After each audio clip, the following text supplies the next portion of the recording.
utility monsters that are starting to secure this Herald here. Sweezy. Sweezy's here first. Walking up. He's looking for the ultimate. You got to watch. And there it is. It hits on the red. He's going to find the reset there. Tries to get in on a utility monster too. Will definitely be enough damage there. And it's a double kill. Nice in the pockets of Luru. Now they're going to be fighting even further here. Red's arrived and he's finding himself into a little bit of trouble here. Dax, though, will go down. Now finding some more damage on the Antunes. Can't get Luru, though. Luru gets a 700 gold shutdown, and that's enormous. The Ash Arrow goes wide again. Utility monster in a 1v3. Almost manages to take down Luru, but the stand united is so big from Jaffe. Dax charging forward.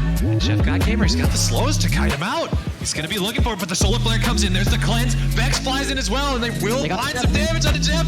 Oh, it's going to be the shield ball. Keeps him alive, but not for much longer. Luru is huge. It's a double kill already for Powder from Arcane. Looking for Utility Monster next. Red is enormous, though. They got to shut down the Master of Metal himself. It's just two Titans duking it out. Luru versus Red here. The Kraken Slayer, it will not be enough damage. Look at the bunk. They're looking for the last turret too, but not before taking down Luru. The Nexus turrets will fall, and so will the Nexus. Baby gets brought down in game 2. 2-0, but remember, this is not the end of this. Game number 3 of the FOF Heroic League Final. YUBI currently with one hand on the trophy, going towards their 3rd title. Baby, you know, they've got some momentum lacking right now, but we've seen them already come back from 2 games down, and whether or not they're going to be able to pull off that miracle run once again is yet to be seen. My name is Escape, and I am joined with a previous FOF champion and a pretty face, but also a pretty damn good caster. It's Joshi. Hello, that's me, and we're already seeing some big changes coming through in the draft already.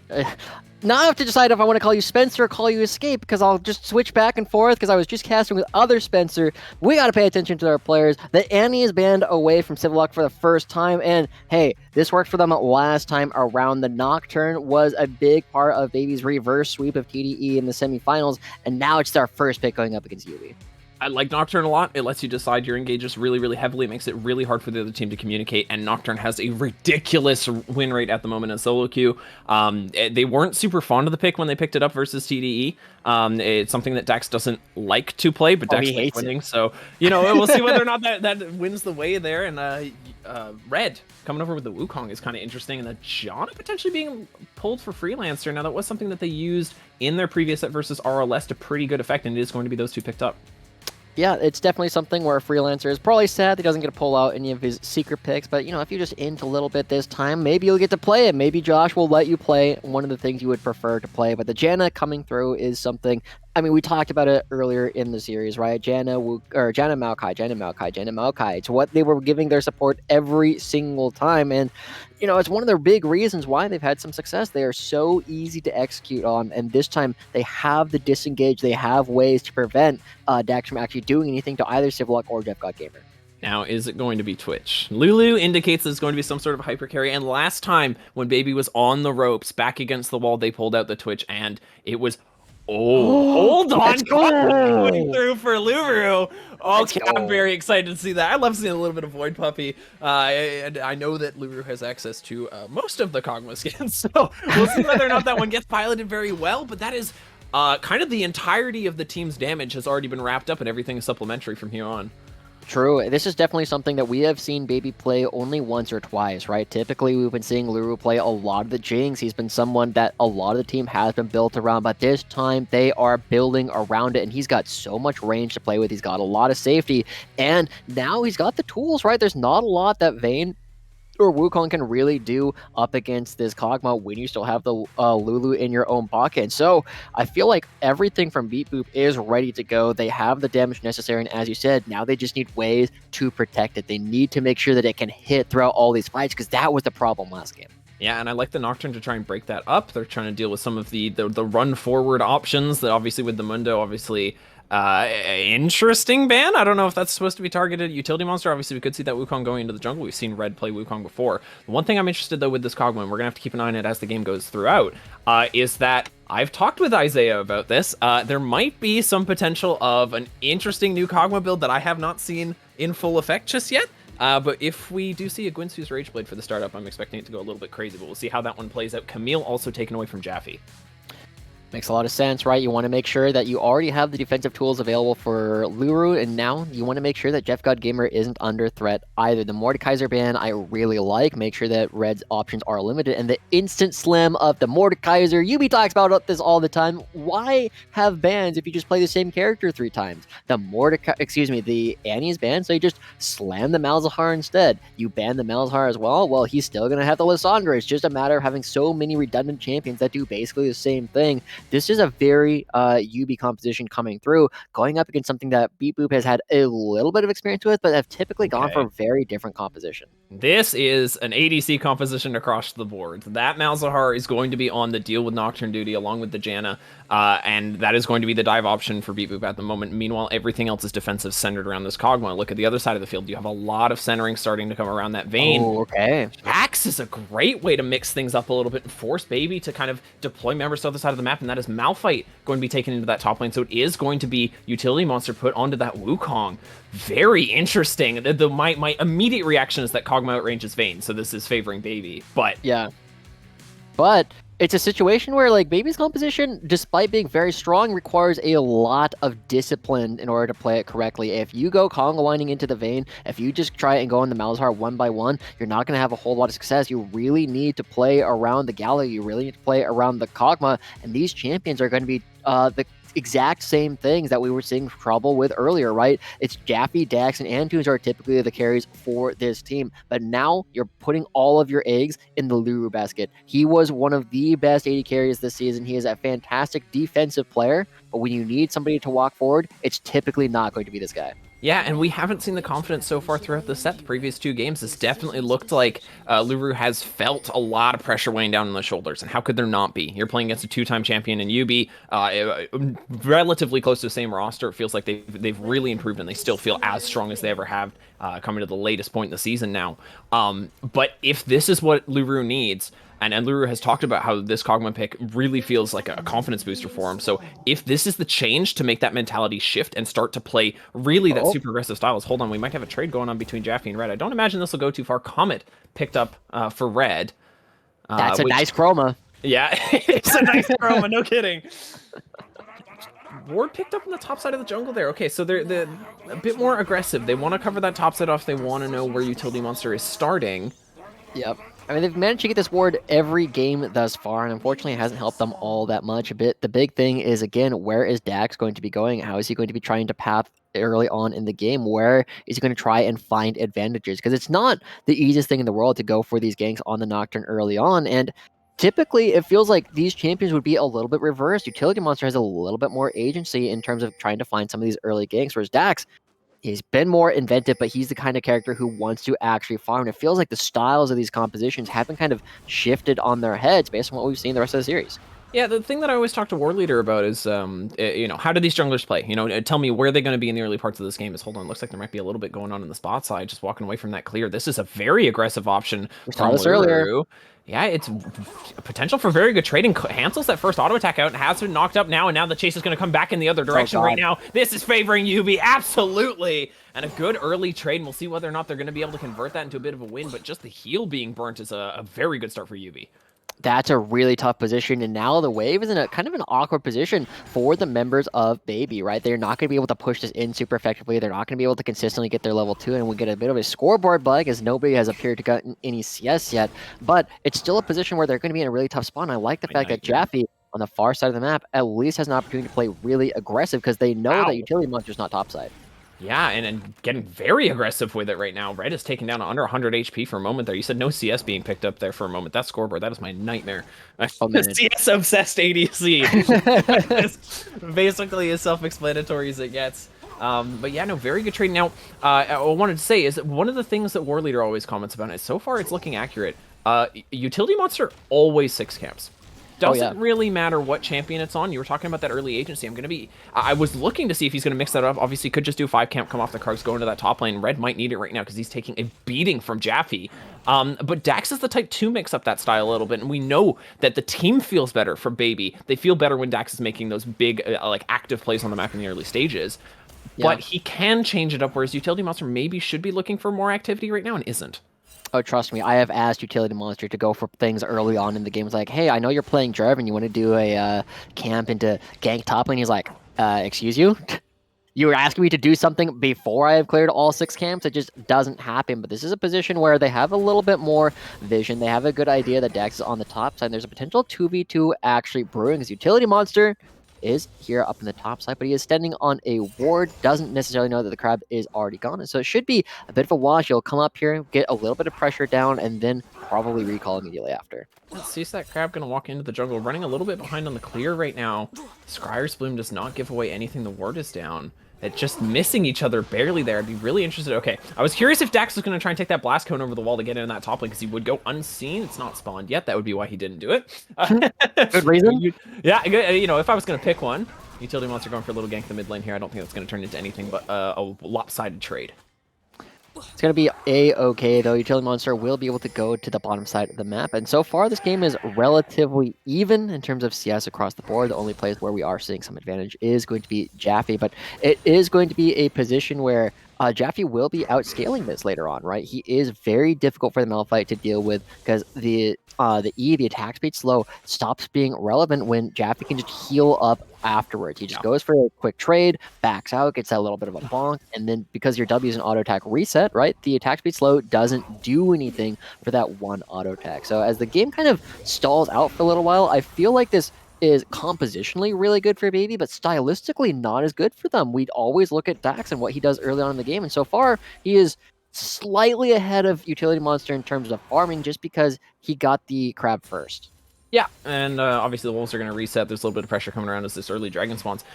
Just looking at Jaffe, I feel like there's such a big possibility for a threat here. So hold on, a little bit of engage. Sivlock had no idea he was being engaged on there. Started channeling that recall. Dax is over the wall. Not going to burn the flash to get over there. As right now it looks like Peace Weezy looking very comfortable. He had the little body blocking there just to make sure Sivlock couldn't get back to tower. But that is the mid laner taken out of the picture. And it might be a dragon on the table right now for Baby. They're being very tentative. They don't have very good vision control here. Utility Monster just keeping an eye. I don't think either of them know that they're on vision right now. And I think it might just be 2 ships walking away there. But looking at Jaffe in this top lane, the thing that I'm concerned about, obviously, is when you deal with a split pusher, you want to be able to commit somebody to deal with it. Now, I don't think that anybody can survive long enough under tower and also have the wave clear that you need to deal with this Jax. And so, yeah, timer might be very important for Baby as things goes later with the Kog'Maw as well.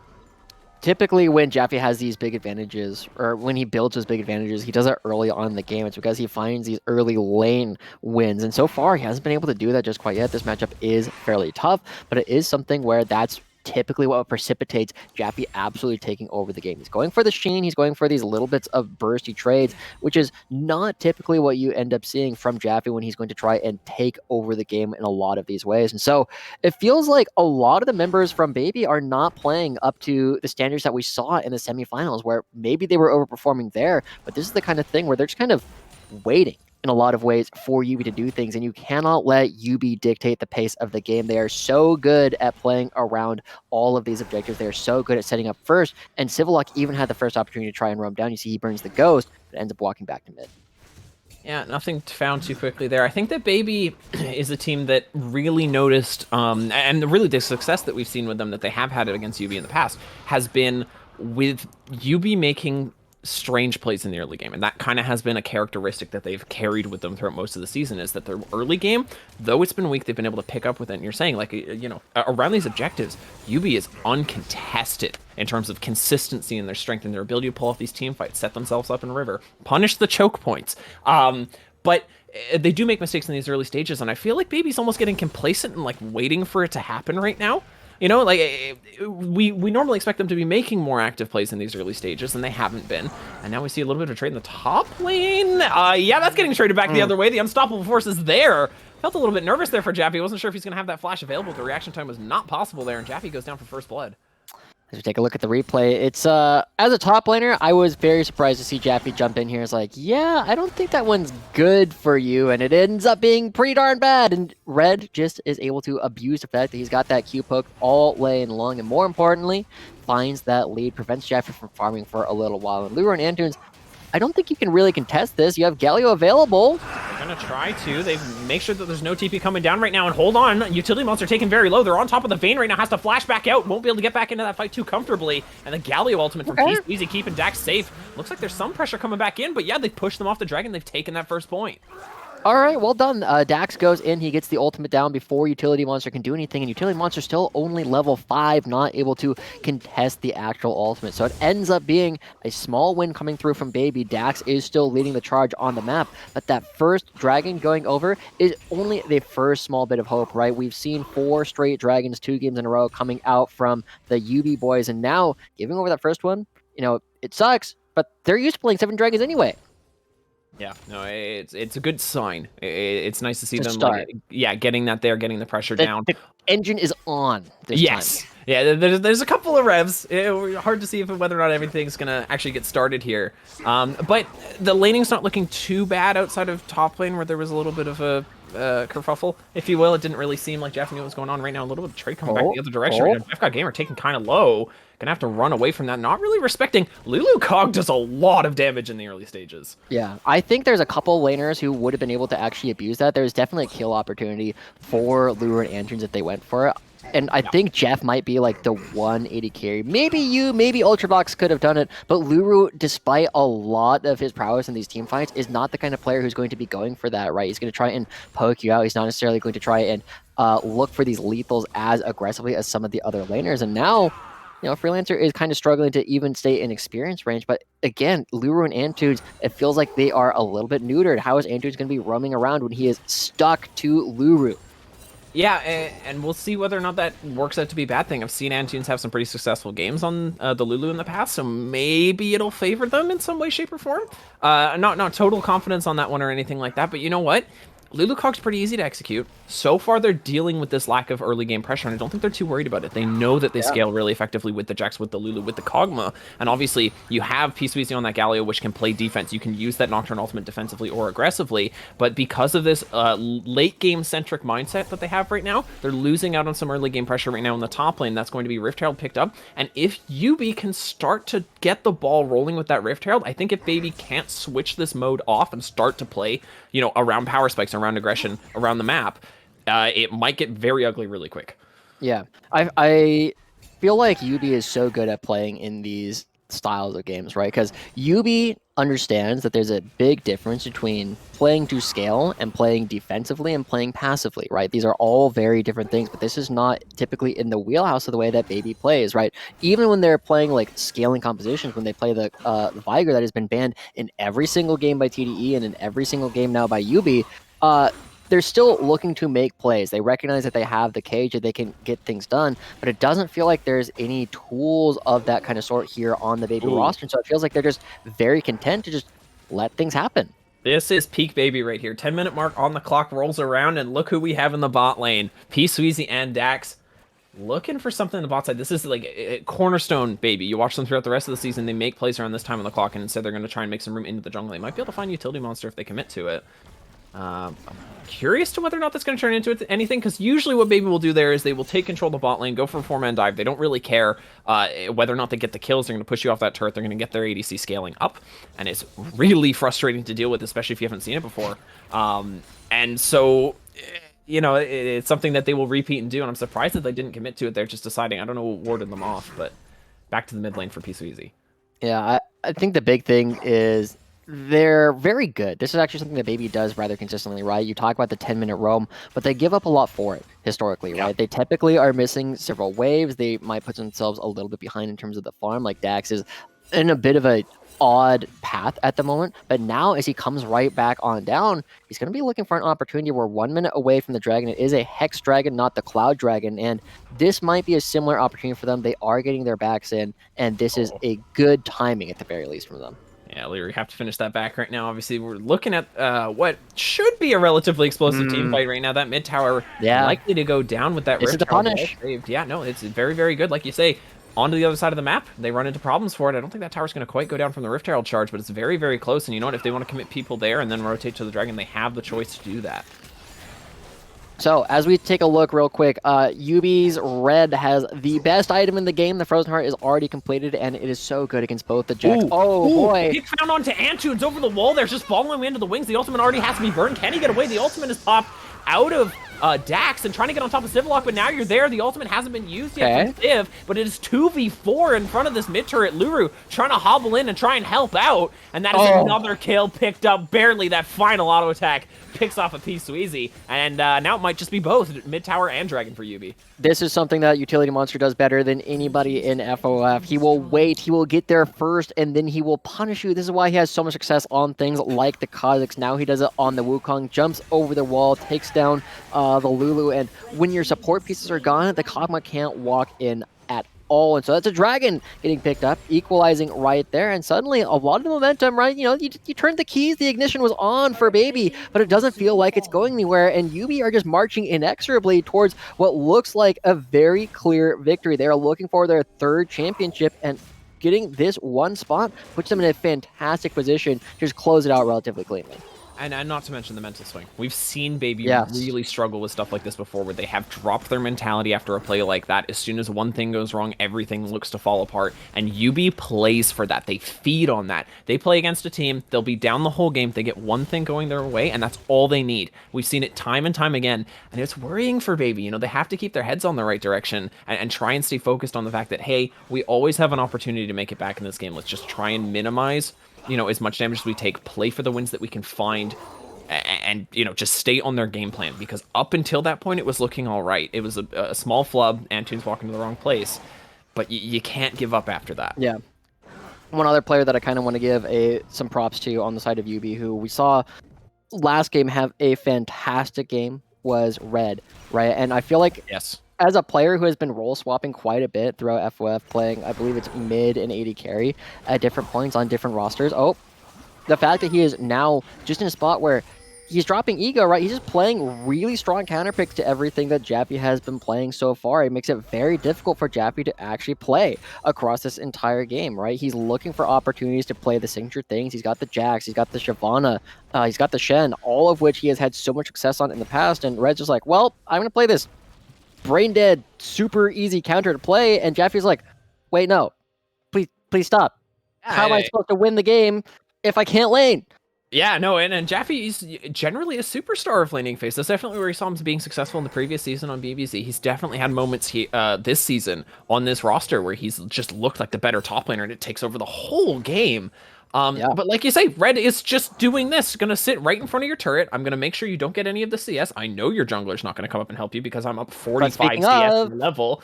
But it might not just be the jungler right now, as Dax obviously has access, and that'll give something over to P Sweezy right now. One of them is in, and now Jaffe there to follow. The Unstoppable Force is still there, and the Flash as well. They don't commit too much other than the Nocturne ulti, but it's completely unsuccessful. Hold on, P Sweezy seems to be on a different page from the rest of his team. Going for a small engage there, and now it is 2v3 in this top side. They find an engage on Dax, only level 9 on this Nocturne, caught in the Cyclone. Just trouble all around there. Utility Monster almost going to pick up Jaffe's taken so low, and P Sweezy's somehow going to be the first to fall. And it looks like that will be the only one drop there from Baby. The rotation was a little bit late from Yubi, but they kept the play going. And the momentum is coming through, right? Yubi is now the ones in firm control. They pick up another turret. They already got the mid lane turret, and Dax might get spotted. Luru has to be feeling a little bit desperate. The rest of the map is crumbling around him. Yes, he's got the Guinsoo's Rageblade. We can talk about the build here fairly soon. But the thing is, if he doesn't have anybody that can stand up, if he doesn't have anybody that can start the fights, this Kog'Maw is an artillery that has no spotter. It can't shoot. It can't do anything. It doesn't know where it's shooting, and it's completely Yubi to control when that happens. Yeah, I think that they're starting to feel that pressure in the bot lane right now as Luru and Antunes starting to get a little bit aggressive down in the spot side. I really am surprised that that's the first we've seen of it. Obviously, there could have been a little bit more action that we just didn't get our eyes on. But I think you have that W cooldown up for both of them. Go for a trade. What could go wrong? Really, you have to disengage and walk away from this situation, whatever it might be. You pop Freelancer's ulti, you're going to burn Summoners. I don't think too much can go too wrong for you, because you always have the ability to disengage as long as you're not at a Summoner deficit, and they haven't been all game, other than maybe the first few minutes where they lost the heal, and I really feel like that's where they're losing out right now. Currently, Luru dropped a CS lead that he had. I think he was up maybe like 10, 12 CS a little while ago, and has completely dropped it off of... it just not applying pressure to Jeff. I'm surprised that they haven't been going even harder, and they really need to start, because this game is already 5k down in favor of Yubi. Yep. Well, as we start taking a look at the rest of the game, right, this is when YUBI tends to come alive. They don't tend to have very strong early game plans for the first 15 minutes of the game, but we're past that mark. Now is when they tend to start dictating the rest of the game, and it comes around a lot of these dragons. They just force things around the actual objectives, and already look at where Civlock is moving right now. He's trying to get set up. He doesn't need to go for a back, and he's going to look for an opportunity. They can bait them in here, though. I don't think they recognize the P-Sweets is here. There's the flash. There's the ult being burnt on top of Antunes, but Dax is on your ADC right now. Half HP taken off of Jeff God Gamer. Has to flash away. Chased back down by the Nocturne. Taken down very low. Last second ultimate coming through. Is it going to get the pick off on Freelancer? No! Shielding himself at the last second. 4 people down in the bot lane. They cannot find the kill. Suddenly, the first play coming through from YUBI does get stifled. We saw it with the Dragon earlier, and now, once again, Baby are going to be in control of the Dragon. Utility Monster, he goes for these steals. They don't work a whole lot of the time, but he goes for them.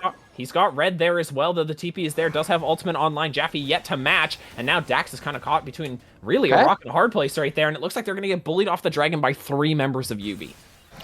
That's a confidence issue if I've ever seen it, right? Baby just like, no, I don't think we can fight this, and there's no ultimate coming out from the Malzahar, right? The champion is a shadow its former self. Yes, red is there, but you can teleport Jaffe down at the same time. It feels like they need to start going for some of these Hail Marys, and they're not willing to do it, and I feel like that might be a death sentence. If YUBI has the confidence to walk up and say, hey, you need to fight us right now, you need to fight us on our terms, and Baby's not willing to do that, I don't know what more they can do. Yeah, and it gets harder and harder the more that you let those types of situations manifest, because YUBI will find gold on the map. We talked about it earlier. We've seen it all year. We saw it last year all year. They're going to find gold in this mid game, whether you give it to them through kills, whether you give it to them through plays. It doesn't matter. They're going to have people in their side lanes catching waves. They're going to have people in your jungle catching your camps as Dax is discovering those wolves are not there. And Utility Monster is just going to continue to pressure this Baby squad out of their own jungle, and it starts to get really suffocating. And if I know anything from speaking to my jungler, the one thing that tilts you the hardest is your solo lanes or your side lanes taking the camps away. And right now, Red is on that Gromp, and Dax just has to watch. Yeah, it's so brutal at this point. But as we start looking at it, as we start getting towards a spot where this game is almost unrecoverable, I don't take a look at the way that YUBI has played historically, right? Because they are a team that first came in I believe it was Season 3. Yeah, Season 3 was when they first came through, and it actually was kind of funny because the way that YUBI got involved in FOF in the first place was Toshi had just posted something on Reddit, and he's like, hey, I got an amateur league, I'm looking for opportunities, I want help with stuff, and I hit him up, and I sent him some messages, and then about a month later, the YUBI boys were asking, hey, Joshi, do you have any rec leagues that you recommend participating in? And this was one of the ones I recommended them go to, and they immediately come in and take the series by storm, having a brutal first season where they only really lost like 1 playoff series. They lost 1 best of 3, and other than that, were super dominant the entire time. And it feels like ever since then, it is impossible to talk about the Heroic League without first talking about YUBI. Yeah, and really, I think compared to when they first showed up, I think the Heroic League competition has increased. I think that the overall skill level is high, but it really goes to show that not only has YUBI started high, but they've kept building. Like, these teams are way better than they were last year to me. Like just looking at these games, the game quality is better, the drafting is better, people know how to play their champions, people know how to play more champions, people understand their wave management a lot better, and still YUBI is this titan towering over everyone. You can't take away from how much practice has to go into that, how much thought, how many fortune cookies get purchased by their coach. You know, like there's a lot of energy that goes into it, and we see it day in, day out. Just hold on, it might be a day late right now for Utility Monster. He's caught in the Raptors pit, has that flash at the last second. Dax over the wall. There's the Galio ultimate to follow, but Dax has been CC'd up. Cyclone barely gonna keep him alive there. Utility Monster back to full health. Luru trying to be the one to take him down right now. P-Sweezy gets the one, he continues to re-engage on Freelancer, but he's gonna burn down from the Malzahar, and look who's on the side! Red there with the Unstoppable Force, putting the boot down on top of Baby, and they're gonna walk to Baron. I love the idea. You got to try and force things. You got to try and find something to happen, but it's just too little, too late. Liru and Antunes too far away to participate in the fight, and it doesn't even matter that Red gets there so late. It doesn't matter. The fight is kind of scattered coming through from the members of YUBI. They are there first. They bring everyone to Baron. Now they're going to be picking up the Baron at 22 minutes. And, you know, I tend not to like talking about items, but we got to take a look at the fact that Jaffe's got a garage sale. in his inventory at this point. He is not on a mythic at 22.5 minutes. What went wrong? Like, and one of the things that really caught my eyes during the laning phase, Jaffe went for Mercury Treads and Hex Drinker into Malphite. How bad do things have to be going for you to itemize 2 AP items into a tank when the jungler's AD? Right? Like, if you were dealing with the Diana in this situation, that's a super high value purchase because Sivlot can't come up, Diana can't come up, but you're not dealing with that. You're dealing with a Wukong. And Wukong was barely involved in that lane. You have to go for 2 defensive items, and Jaffe's entirely red. Yeah, and Jaffe still can't get things done, and right now, the Wukong's the one getting things done right now. All right, Josh, calm down a little bit. Just going a little bit crazy there. Gets the heal out of the Kog'Maw. I mean, that's value, if anything else, but I think that the only real value that needs to be measured right now is the 10k deficit and what could be a 3 dragon to 1 deficit that we could be facing in the next 20. It's going to be very difficult, right?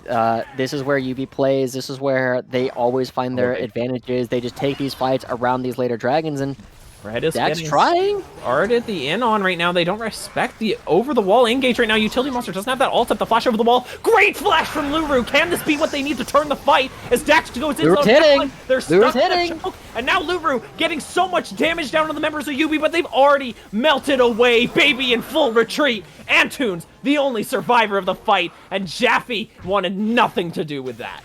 Oh, man, you gotta ask at this point, like, is there anything left? They got the car started, it left the driveway, but that's it. You're stuck, you ran out of gas, and it just feels like Jaffe's gonna try hitting this, he's gonna get some good damage on the turret, but when that's your consolation prize for giving up another Mountain Dragon for when you give over even more as the mid lane turret goes down and then you get teleported on, I don't know what's left to say. Jaffe should just be dead here. Yeah, I think he'll flash this 1v1, potentially going to get over the wall and away from red. Yeah, no, and it's upsetting too because we keep talking about this card that they almost got rolling, and really you only have to get it to a crosswalk to start to cause problems for YUBI. You know, that's as far as they need to go, and we know that Baby can punish that type of stuff. They've had YUBI in a chokehold before, and they've been able to keep it. Game 2 looked like something almost got started, but again, they just lost all that momentum in a moment's notice. And there's been nothing since that point right now. We're sitting at the 25-minute mark, and it is just looking dire. And really, my eyes have to be on Jaffe. Can you pick up some objective bounties? Can you get some gold towards your team? Get some sort of miracle fight? Can Luru actually find enough damage to take down either this Malphite or the Vayne or anybody placed in front of him? He was able to pick up the 1 kill on Utility Monster that fight, but that was because Utility Monster had already burned the Cyclone.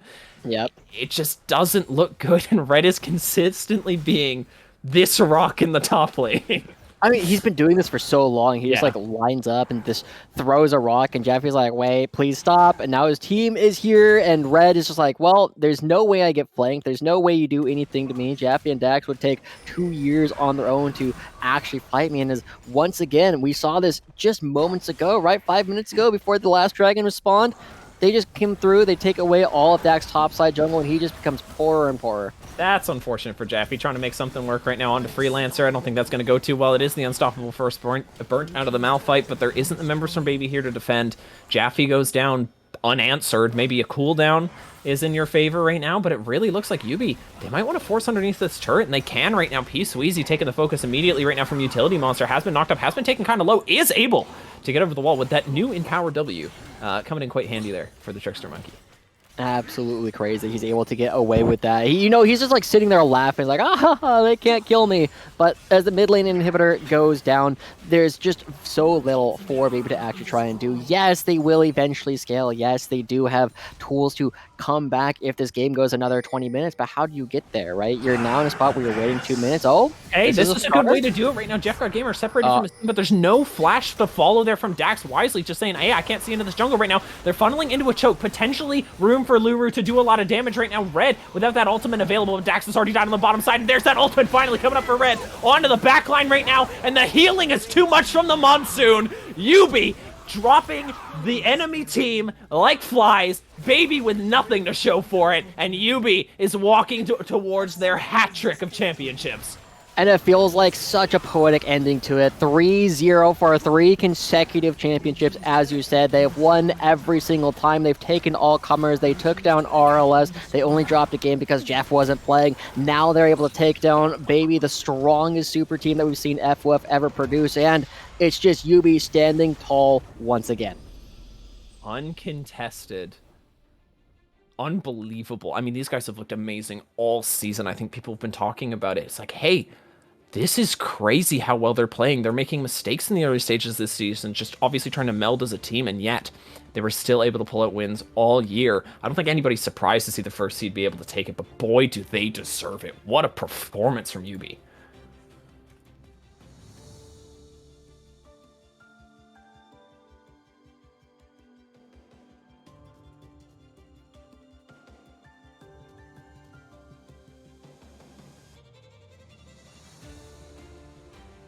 Well, the one thing that we do know is Jeff Andrew God Gamer will be able to go to bed at a reasonable time tonight. He is on the East Coast. He will be able to get through.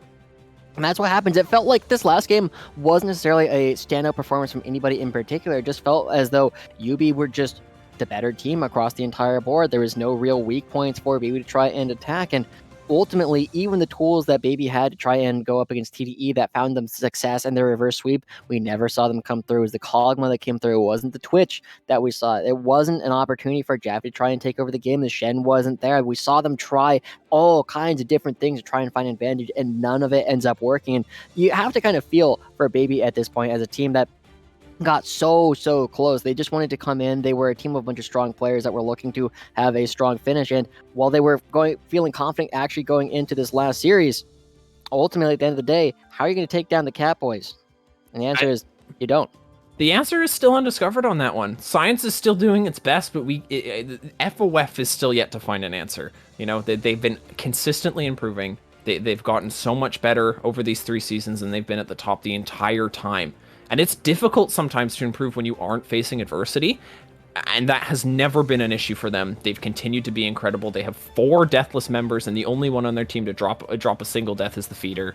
Like, you know, this is peak YUBI. They barely dropped anything. They gave no towers over. They were able to only give over the 1 dragon. They gave over 2 kills, and they walked all over their opponents in the finals. This is the team that is defining FOF right now, and we are going to be able to go to an interview with said defining team, YUBI, after their victory. We're going to be going to a final interview of the season, so make sure you guys do not go anywhere.